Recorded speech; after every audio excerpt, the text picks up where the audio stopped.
kung ano-ano mga pinag-iisip mo. Pero ikaw ang chairman ng tinatawag na Games and Amusement Committee sa Senado. Kung di ako nagkakamali, si Lito Lapid yan, mga kaibigan. Bakit hindi niya napapaimbestigahan ang mga nangyayari sa Pogo? Ha? Ang nangyayari dyan? Meron na ba kayong narinig na pinaimbestigahan ni Lito Lapid ang PAGCOR? Hindi. Nakikinabang siya eh. Kaya niya lang kinuha yung chairmanship para makinabang siya. Oh, kaya walang investigasyon. Pogo. Lalo ngayon na katakot-takot ang krimen. Sipin mo ngayon merong ano ito na aresto. Ito 43 foreigner ang nasagip di umano ayon sa pulis, na mga nagtatrabaho sa Angeles City, Pogo, diyan sa Angeles. Oh. At ito ay naaresto ang isang inchik. Isang inchik na dahil ikinulong niya itong 43 dayuhan sa loob ng Pogo mismo. Sa Angeles City, malapit sa Angeles. Sa Balibago yata ito. In a statement, sa isang pahayag ng Central Luzon Police Director, Brigadier General Cesar Pasiwen, sinabi niya na ang PNP Anti-Kidnapping Group Operatives ay ni-raid, sinalakay yung Lucky South 99 building sa Phil-Am Friendship Highway sa Angeles City para sagipin si Wu Jia at ang 42 foreign nationals. Sabi ni General Pasiwen, ang mga pulis na umaresto dito kay Chen Yi-ben, 33 taong gulang, ng Clark Freeport Zone, isang human resource officer para sa Pogo Company.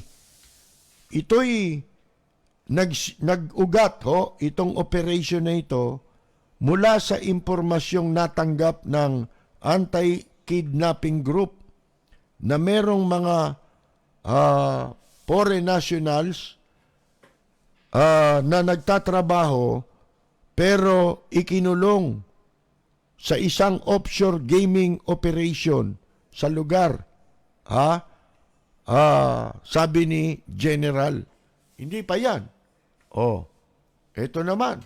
Talaga itong mga dumayong inchik dito. Dito nila ginagawa yung krimen nila, mga kaibigan. Iba't ibang unit ng pulisya naman ang naaresto ang 2 drug suspects at nakakumpiska sila ng umaabot sa halagang 408 million na halaga ng shabu sa isang bypass operation sa Mexico o malapit sa Mexico, Pampanga. Ayon sa paunang investigasyon ng PNP Drug Enforcement Group's Special Operation Unit, National Capital Region, ang haba. Ang mga naaresto ay sina Wenji Chen, 45 years old, at si Yan King, 42, na kapwa po residente ng Angeles City. Ang operation ay inilunsad sa isang gasoline station. Mga bandang 1:45 ng hapon. Nakabili sila ng 5 kilong hinihinalang shabu na nakalagay sa 5 vacuum sealed plastic Chinese tea bags gamit ang 5 tig-1,000 piso na play money. O sa ilalim ng mga tigi 1,000, 5 marka money na 1,000, sa ilalim mga play money na. 5 lang yung totoo. Yung officer in charge ay nagsabi na ibinenta ang shabu sa halagang 34,000 pesos. Yun. Pagkatapos maaresto, ay nakakuha rin sila nakakuha mga otoridad ng 55 Chinese tea bags na naglalaman ng 374,000 pesos. Pati na yung sasakyan ng mga suspect ay kinuha ng mga otoridad. Yan, mga kaibigan, puro mga Chinese ito na dito ginagawa ang kanilang krimen sa ating bansa. Kailan kayo kikilos para sugpuin yan? Dapat panagutin dyan yung mga lahat ng pumayag sa visa upon arrival. Simulan mo kay Vitaliano Aguirre. Isama nyo si Morente.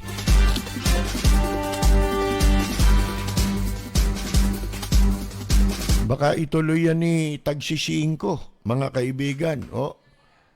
Sana mapalitan pa yan si Tagsisingko. Ano po?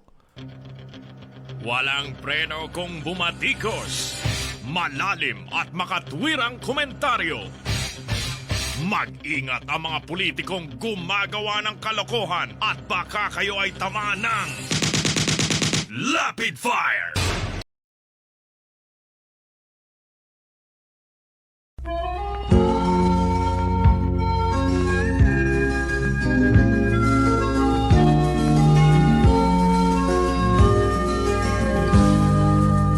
Bayan ko ay isa ang lahi, dito'y wala ang pagkukunwari.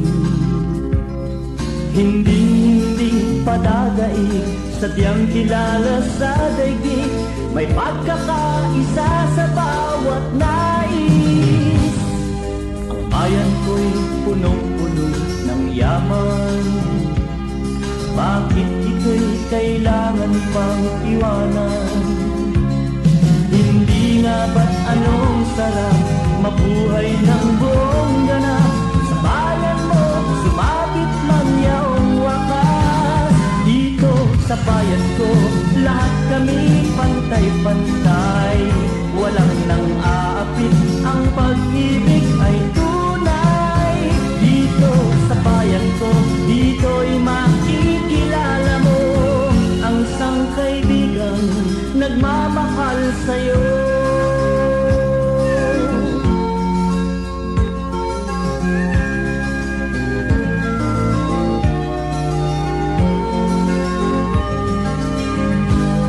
Ang bayan ko'y punong-puno ng yaman, bakit ito'y kailangan pang iwanan? Hindi nga ba't anong sarap mabuhay ng buong ganap? Sa bayan mo, sumapit man yaong wakas. Dito sa bayan ko, lahat kami pantay-pantay.